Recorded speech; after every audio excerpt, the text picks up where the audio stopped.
설교 제목은 추락하는 믿음과 추격하는, 추락은 위에서 떨어지는 것을 추락이라고 하죠. 추락하는 믿음과 추격하는 사랑. 추격은 막 쫓아오는 겁니다. 따라가는 겁니다. 추락하는 믿음과 추격하는 사랑. 이런 제목으로 함께 은혜를 나누고 싶습니다. 이런 제목은 요즘 코로나 사태로 인한 한국의 추락입니다. 큰 교회나 어려운 교회들은 많이 문을 닫았습니다. 뿐만 아니라 코로나 전에는 교인들이 믿음이 뜨겁고 열심히 있었는데 코로나로 말미암아 거리두기로 잘 모이지 않고 비대면으로 예배를 드리면서 열심히 참석하던 사람들도 그 열심히 사라졌습니다. 이전보다 요즘 모습을 보면 믿음이 추락한 모습입니다. 청년교회뿐만 아니라 농아교회도 똑같습니다. 요즘 교회의 모습을 보면 믿음에서 떠난 사람들이 많이 있습니다. 교회 안 다녀도 괜찮아. 취미 없어. 예수님 믿는 거 포기할래. 이런 사람들이 있습니다. 왜 그렇게 그런 모습들이 생겼는지, 그게 코로나 때문인지 그렇지 않습니다. 처음부터 믿음이 확실하지 않기 때문입니다. 여러분 생각해 보십시오. 애굽에서 모세가 이스라엘 백성들을 데리고 나왔을 때 홍해를 가르고 만나, 생명의 양식을 광야에서 하나님의 돌보심으로 먹으면서 그들을 인도했습니다.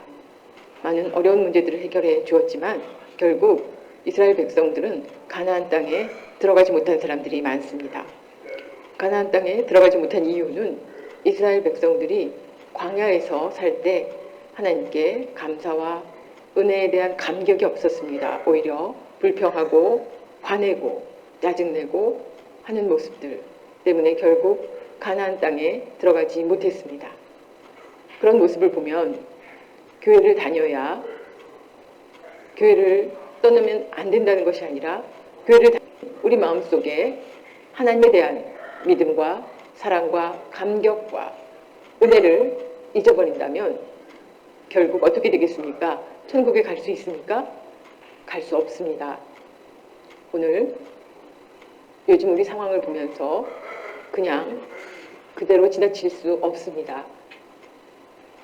우리의 믿음이 교회를 다니는데도 불구하고 바르지 못한 믿음이 있는지 우리 자신을 살펴볼 필요가 있습니다. 고린도전서 10장 12절 말씀 읽어보겠습니다.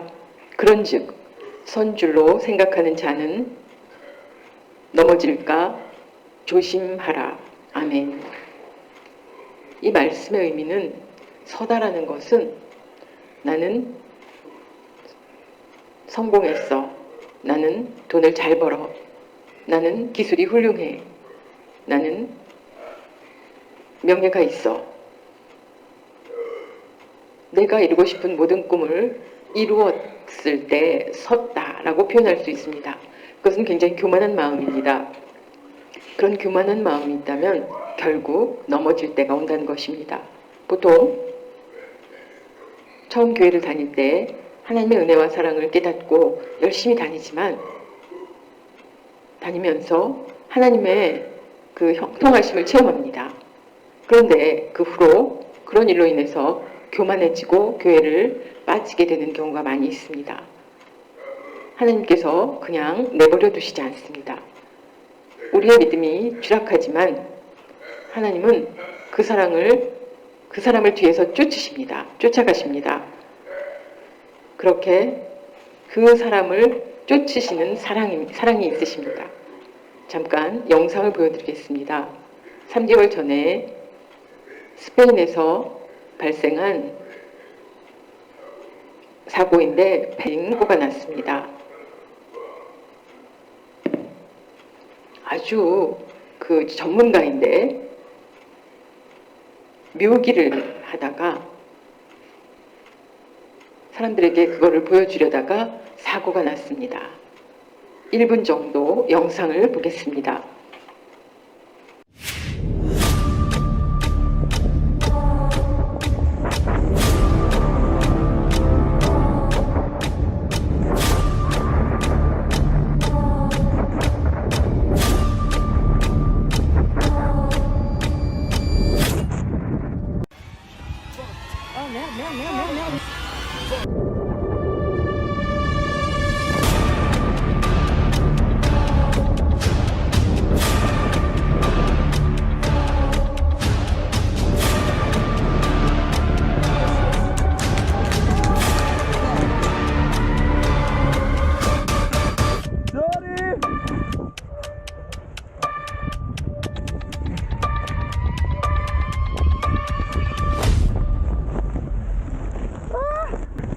Oh my God! 영상의 내용은 패러글라이딩으로 기술을 보여주려다가 갑자기 난기류에 휘말렸습니다.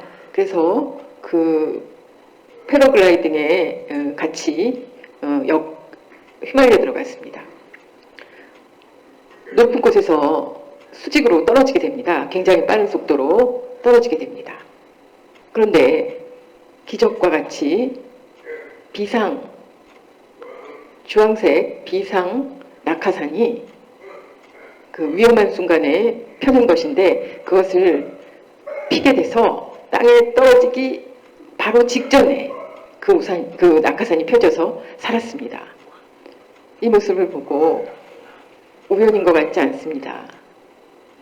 하나님께서 이 사람을 사랑하셔서 구원해 주신 것 같습니다.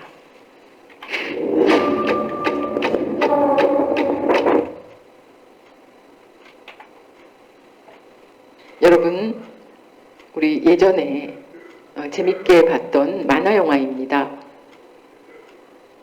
톰과 제리. 톰은 고양이입니다. 제리는 쥐입니다. 계속 고양이가 쥐를 추격하는데 계속 도망갑니다. 아주 재미있습니다. 이 만화를 보면 고양이는 하나님 같고 쥐는 여러분 같습니다. 계속 피하러 다니는, 잡으려 그러면 도망가고 하는 그런 모습입니다. 하나님은 여러분을 향한 그 사랑이 보통 사랑이 아닙니다. 저 사람은 필요 없어. 죽었으면 좋겠어. 그런 사람이 없습니다. 하나님의 사랑은 정말 마지막까지 그것을 잡기 위해서, 우리를 구원하시기 위해서, 영생을 주시기 위해서 보여주시는 사랑입니다. 그런데 여러분은 도망가기에 바쁩니다. 아우 귀찮아, 싫어, 하나님 오시지 마세요, 제가 알아서 잘 살게요, 이런 모습입니다. 그렇지 않습니까? 하나님이 나를 쫓아오면 기뻐하는 것이 아니라 싫다고 생각하는 사람이 대부분인 것 같습니다.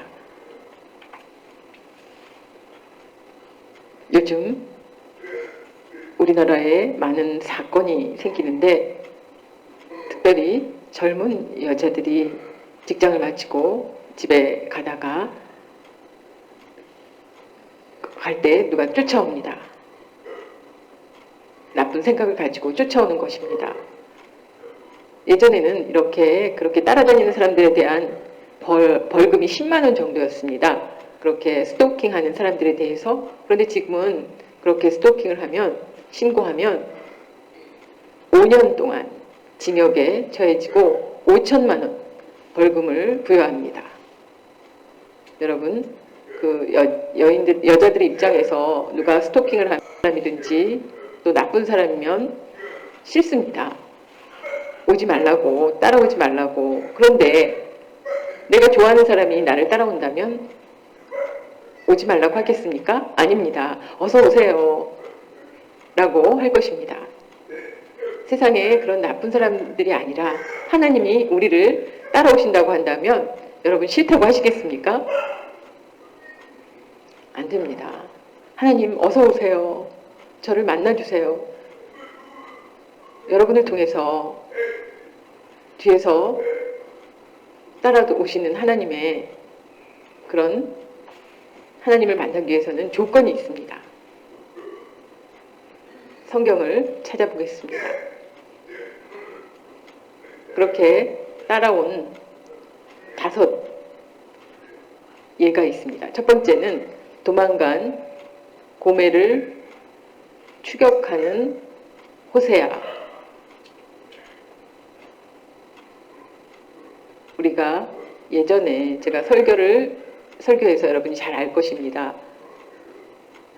예전의 이야기와는 조금 다릅니다. 방향이 조금 다릅니다.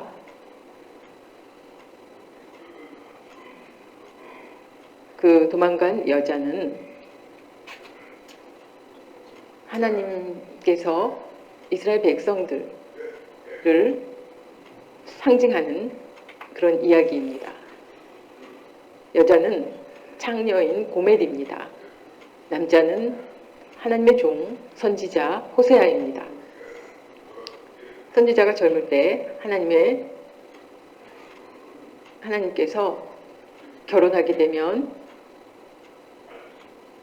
하나님께서 그 여자를 알려주겠다고 하셨습니다. 궁금했습니다. 하나님께서 호세아에게 장녀를 여러분 그 일을 좋아하실 분 계십니까? 굉장히 난처한 일입니다. 총각이 일생에 한 번 결혼하는데 결혼할 아내를 신부를 순결하고 성격도 좋고 그런 아내를 맡고 싶어 하는데 창녀를 찾으라고 하나님 말씀하셨습니다. 선지자가 나중에야 하나님의 마음을 깨닫게 됩니다.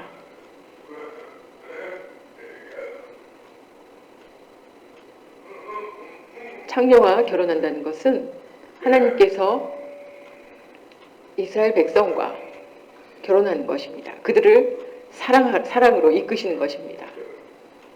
우상을 숭배하고 다른 신들을 섬기는 창녀와 같은 그런 이스라엘 백성들에 대해서 무조건적인 사랑으로 하나님께서 호세아에게 고멜을 찾아서 결혼을 하라고 하고 아들과 또 딸을 낳고 또 셋째 아들을 낳고 가정을 이루며 잘 살았을까요?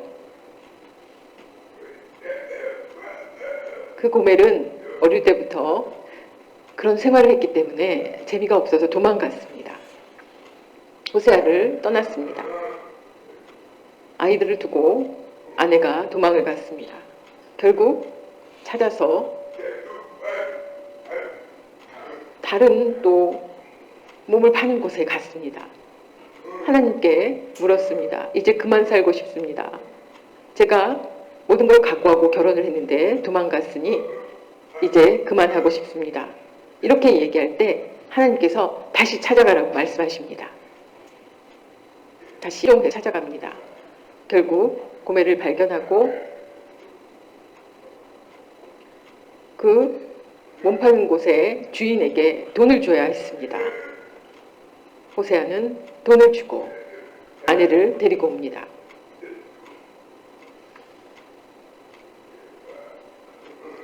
호세아의 이야기는 하나님의 마음과 같습니다. 창녀와 같은 그 아내를 사랑했던 마음이 하나님이 이스라엘 백성을 사랑했던 마음과 같습니다. 호세아 1장 2절 말씀, 여호와께서 처음 호세아에게 말씀하실 때 여호와께서 호세아에게 이르시되 너는 가서 음란한 여자를 맞이하여 음란한 자식들을 낳으라. 이 나라가 여호와를 떠나 크게 음란함이니라 하시니. 아멘. 하나님의 마음입니다. 음란한 그런 모습의 여인에게 선지자 호세아를 통해서 그 마음을 알게 하셨습니다. 하나님의 사랑은 아가페 사랑입니다. 그냥 조건 없는 무조건적인 사랑입니다. 100마디 말보다 한 번 실습에 효과가 큰 것입니다. 이야기를 많이 해도 한 번 해보는 것과는 다릅니다. 한 번 해봄으로 하나님의 유대인에 대한, 이스라엘 백성들에 대한 그 사랑의 마음, 그것을 깨닫게 하기 위해서 이처럼 호세아에게 그런 일을 명하셨습니다. 호세아 3장 1절 말씀, 여호와께서 내게 이르시되, 호세아에게 이르시되 이스라엘 자손이 다른 신을 섬기고 건포도 과자를 즐길지라도 여호와 하나니 너는 또 가서 타인의 사랑을 받아 음녀가 된 그 여자를 사랑하라 하시기로. 아멘. 하나님의 마음이 하나님께서 얼마나 사랑하고 있으신지 그 마음을 잘 알 수 있습니다. 호세아는 이름의 뜻은 예수님과 같습니다. 예수님 이름의 뜻은 너희를 죄에서 구원할 자 라는 것이 예수님의 이름입니다. 호세아도 똑같은 의미를 가지고 있습니다. 예수님께서 세상에 오셔서 우리를 구원해 주신, 우리를 사랑해 주신 것처럼 똑같은 의미를 가지고 있습니다. 찬송가 310장, 하나님의 은혜로 이 쓸데없는 자 왜 구속하여 주는지 난 알 수 없도다, 이런 가사가 있습니다. 이 가사를 통해서 하나님의 사랑, 뒤에서 우리를 쫓으시는 하나님의 사랑을 깨달으시기 바랍니다. 호세아 6장 1절에서 2절 말씀입니다. 오라, 우리가 여호와께로 돌아가자. 여호와께서 우리를 찢으셨으나 도로 낫게 하실 것이요, 우리를 치셨으나 싸매어 주실 것임이라. 여호와께서 이틀 후에 우리를 살리시며 셋째 날에 우리를 일으키시리니 우리가 그의 앞에서 살리라. 아멘. 하나님께서는 우리가 하나님을 떠나고 믿음이 추락하고 방황할지라도 그냥 내버려 두시지 않으시고 찾으시고 붙잡아서 결국에는 모든 상처와 아픔을 다 위로하시고 회복시켜 주시는 하나님이십니다. 그 하나님의 사랑과 은혜를 깊이 깨달아야 합니다. 두 번째는 요나입니다. 요나. 도망간 요나를 추격하시는 하나님. 요나 1장 1절에서 2절 말씀, 여호와의 말씀이 아미떼의 아들 요나에게 임하니라. 너는 일어나 저 큰 성읍 니느웨로 가서 그것을 향하여 외치라. 그 악독이 내 앞에 상달되었음이니라 하시니라. 아멘. 하나님께서 세상의 모든 사람을 보시고 정결한 사람뿐만 아니라 하나님께서 죄악으로 가득한 곳도 사랑하십니다. 그것들을 구원하기를 원하시기 때문입니다. 그래서 요나에게 니느웨로 가라고 하셨습니다. 하나님 앞에 회개하지 않으면 벌을 내리시겠다고 이야기하라고 명하십니다. 결국 요나는 하나님의 말씀에 순종했습니까? 순종하지 않았습니다. 아미떼는 요나의 아버지 이름입니다. 그 뜻은 아멘이란 뜻입니다. 아버지가 하나님의 말씀에 대해서 온전히 순종해서 아멘이란 뜻을 가졌습니다. 그 믿음을 요나에게 주었는데 요나의 이름은 비둘기입니다. 비둘기. 비둘기는 평화를 뜻합니다. 아버지가 아멘으로 평화를 이루는 것처럼 하나님의 말씀에 온전히 순종해서 따라야 하는데 요나는 그렇지 못했습니다. 요나의 모습은 우리의 모습과 똑같습니다. 하나님의 말씀에 아멘 하지 않습니다. 여러분 생각해 보십시오. 생각해보고 기다려보고 이렇게 순종하지 많이. 하나님은 요나가 계속 도망해도 그냥 내버려두지 않으시고 쫓아가셨습니다. 요나는 니느웨로 가라고 하나님의 명령을 받았는데 반대 다시스로 향했습니다. 다시스는 지금의 스페인입니다. 아까 그 패러글라이딩 영상에 보았던 곳입니다. 아주 먼 곳입니다. 한 5배 이상 먼 거리로 도망가려고 배를 탔습니다. 하나님, 내가 숨으면 안 보일 거라고 생각했습니다. 그래서 배를 타고 도망했습니다. 그런데 결국 하나님께서 요나가 탄 그 배에 다른 일행들, 여행을 다니는 사람들이 요나 때문에 그 배가 풍랑에 맞게 됩니다. 바람을 맞아서 흔들리는 그 배에 결국 사람들이 왜 이런 일이 일어났는가, 아마 이 안에 죄인이 있는 것 같다고 추첨을 했는데 딱 요나가 걸렸습니다.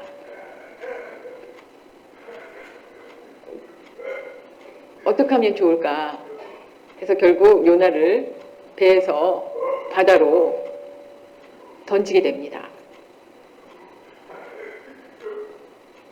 이 모든 일이 하나님의 능력입니다.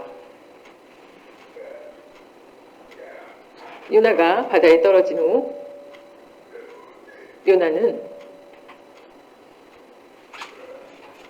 큰 물고기 뱃속으로 들어가게 됩니다. 요나 1장 17절 여호와께서 이미 큰 물고기를 예비하사 요나를 삼키게 하셨으므로 요나가 밤낮 3일을 물고기 있으니라. 아멘. 큰 물고기를 하나님께서 예비하셔서 요나가 뱃속에 3일 동안 들어가 있게 됩니다. 그 안에서 회개하고 다시 물고기 밖으로 나왔습니다.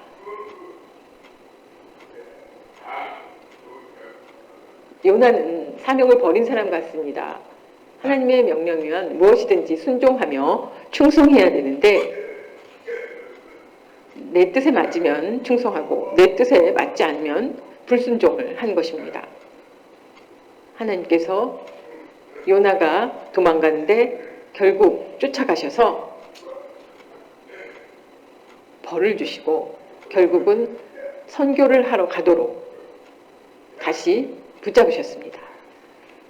하나님의 일꾼들의 모습을 보면 요나와 같은 사람들이 많습니다. 내가 마음에 들면 하고 마음에 안 들면 포기하고, 그러나 하나님께서는 보통 분이 아니십니다. 열심히 그 사람을 쫓아간다는 걸 기억하시기 바랍니다. 세 번째, 잃어버린 영혼을 추격하시는 예수님에 대해서 말씀드리겠습니다. 누가복음 15장은 세 가지 비유가 있습니다. 여러분 잘 알고 계십니다. 잃어버린 한 마리의 양, 100마리의 양 가운데 잃어버린 한 마리의 양, 10드라크마 중에 잃어버린 한 드라크마, 또 두 아들 가운데 둘째 아들이 아버지의 재산을 가지고 그 방탕하다가 돌아온 이야기.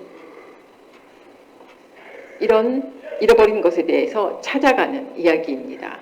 잃어버린 양을 찾고 그것을 발견해서 기뻐하고 또 잃어버린 돈을 찾아서 청소하다가 발견해서. 그런데 잃어버린 아들은 양이나 돈은 돌아오지 못합니다. 그런데 아들은 돌아올 수 있습니다. 그래서 아버지가 그것을 기다린 것입니다. 잃어버린 영혼들을 찾는 모습, 그것은 예수님의 마음이며 하나님의 마음입니다. 세상에 예수님을 모르고 열심히 일하면 내가 성공한다고 생각하고 열심히 그냥 사는 사람들이 많습니다. 하나님 없이도. 그렇게 살다가 죽는 것은 허무한 일입니다. 잃어버린 양 가운데 한 양이라도 찾는, 잃어버린 한 마리의 양을 찾는 것, 그 동전 한 잎을 찾는 것처럼 집 나간 아들이 돌아오기를 기다리는 마음처럼 하나님께서 그런 마음을 갖고 계십니다. 그 잃어버린 것에 대해서 간절한 마음을 갖고 있지만 우리는 그런 것에 대해서 아무런 생각이 없이 산다는 것은 하나님을 기쁘게 해드리지 못하는 일입니다.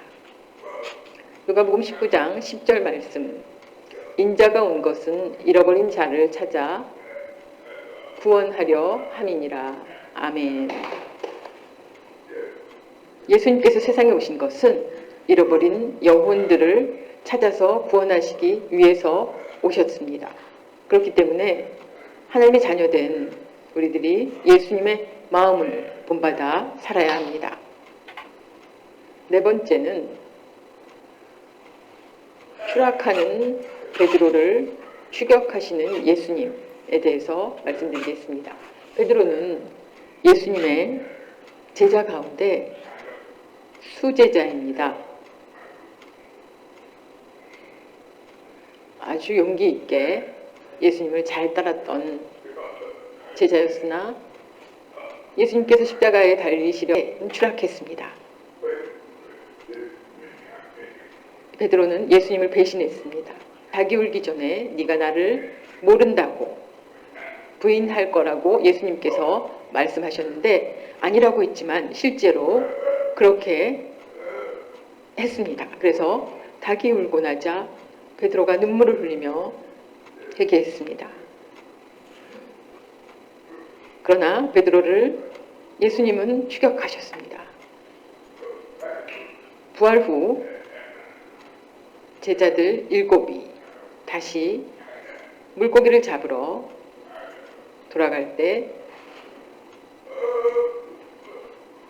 다시 물고기를 잡는 일을 할 때 물고기가 잡히지 않았습니다. 먼 곳에서 예수님이 물고기가 있느냐 물어보실 때 없다고 대답하니 오른쪽으로 그물을 내리라고 하셨습니다. 그때 그물을 내리니 153마리의 물고기가 잡혔습니다.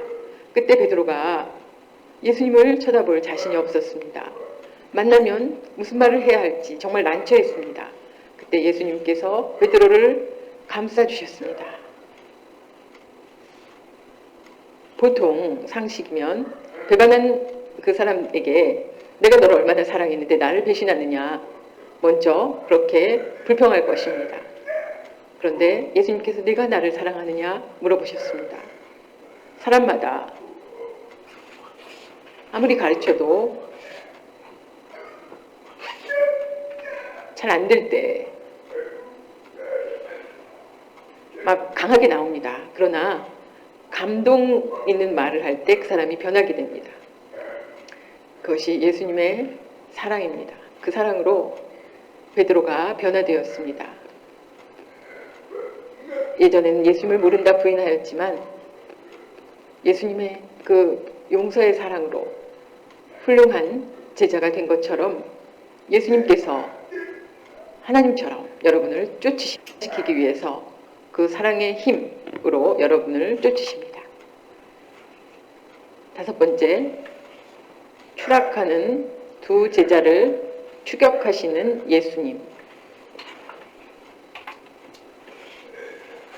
엠마오로 가는 두 제자가 있습니다. 두 제자는 성경에 보면 글로바와 그 아내라고 주석에 나와 있는 곳도 있습니다. 그런데 이 두 제자는 왜 엠마오로 가는 중일까요? 예수님이 부활하셨는데 그것에 대해서 반신반의하는 사람입니다. 그래서 예수님이 정말 부활하셨다는 얘기 들었는데 그게 정말일까? 마음속에 확신이 없었습니다. 이 두 사람을 예수님께서 추격해 오셨습니다. 그래서 결국 예수님은 두 사람 가운데에 오셔서 아까 무슨 이야기를 했는지 물어보시고 우리가 한 얘기는 예수님이 부활하셨다는 이야기를 하고 있었다는 답을 듣습니다. 하나님의 말씀에 대해서 제자들에게 가르쳐 주시며 해가 질 때 함께 앉아서 떡을 떼며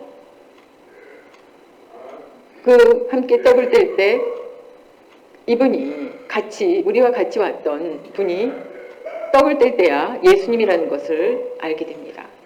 하나님의 능력으로 두 사람이 그 확신하지 못했던 예수님의 부활이 예수님의 추격하는 그 사랑으로 부활의 사건을 확신하게 되는 두 제자 다시 돌아갑니다. 그래서 다시 제자들을 만나서 전도하는 귀한 사역을 감당하게 됩니다.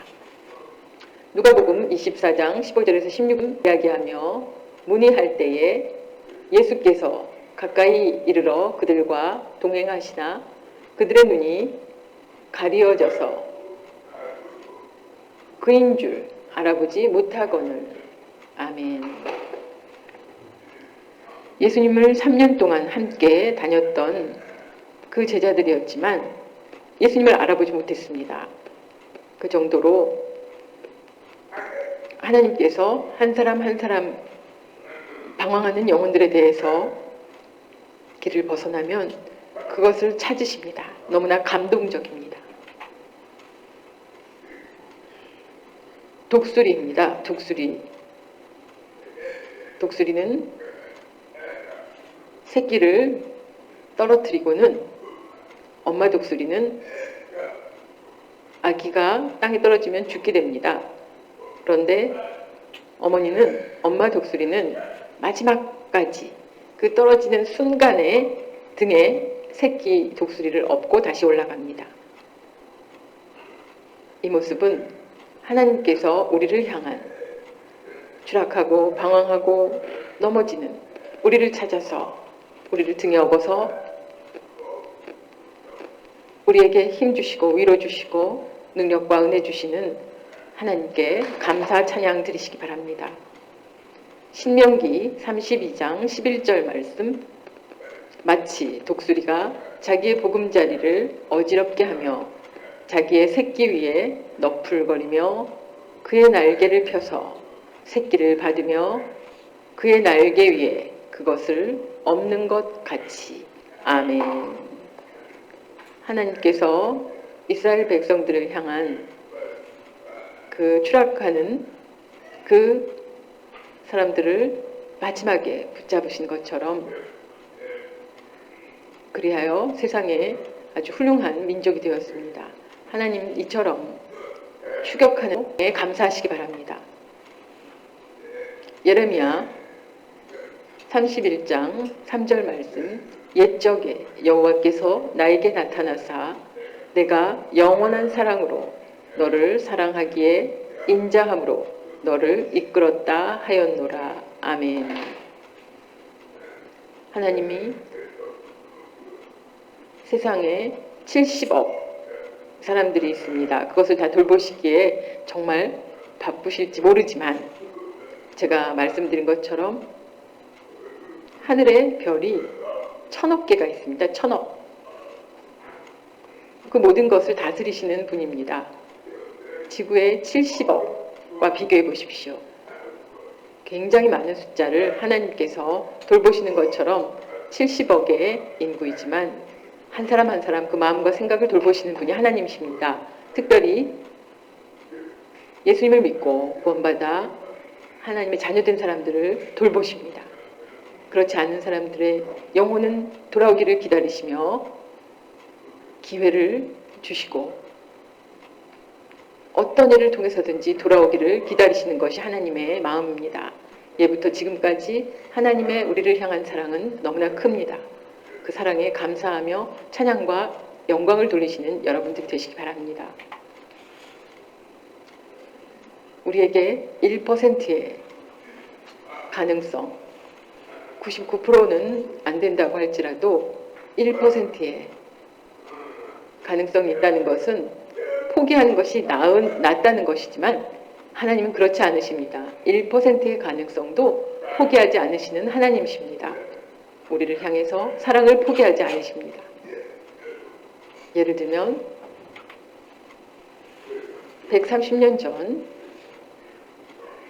미국 보스턴 정신병원 지하병동에 격리 수용된 소녀의 이야기가 있습니다.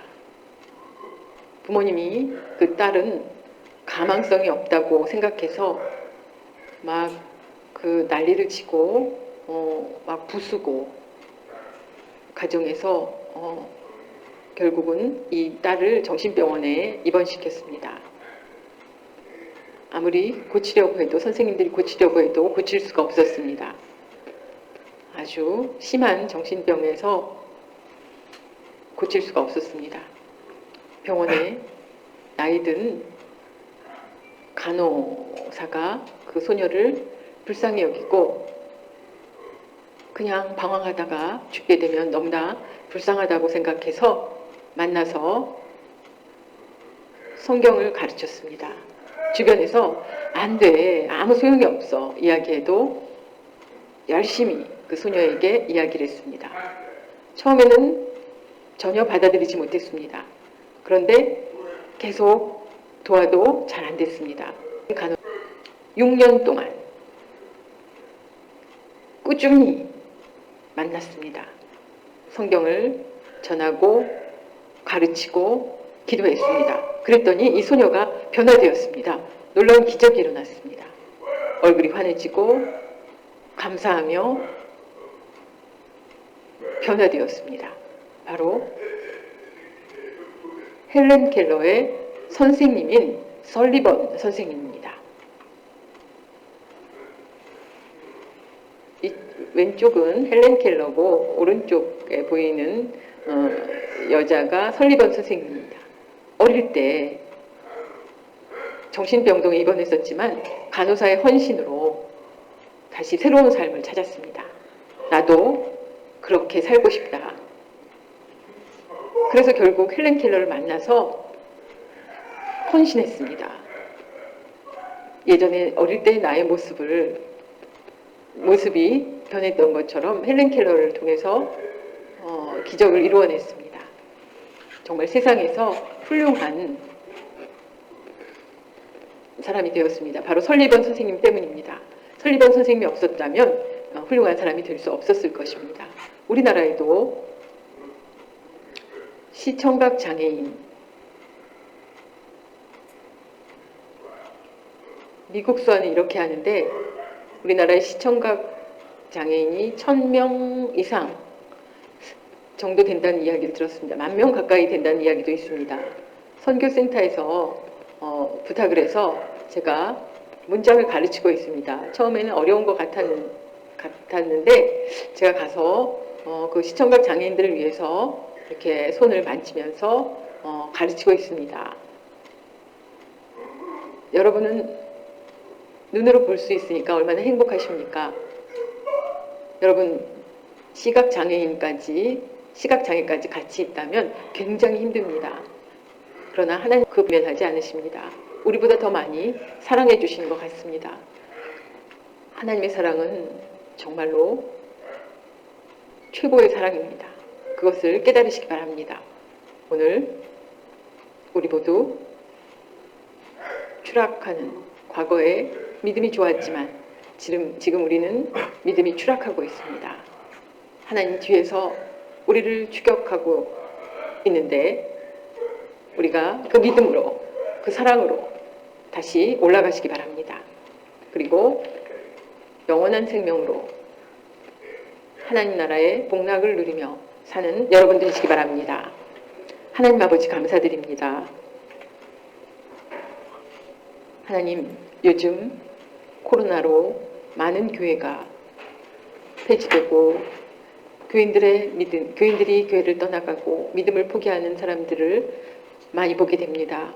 오늘 하나님의 말씀을 통해서 우리를 추격하시는 그 사랑, 절대 포기하지 않으시는 하나님의 사랑을 다시 한번 깨닫는 기회를 주셔서 감사드립니다. 하나님, 우리 모두 하나님의 사랑으로 세상 사람들에게 그 사랑을 전할 수 있는 저희들 되도록 인도하여 주시옵소서.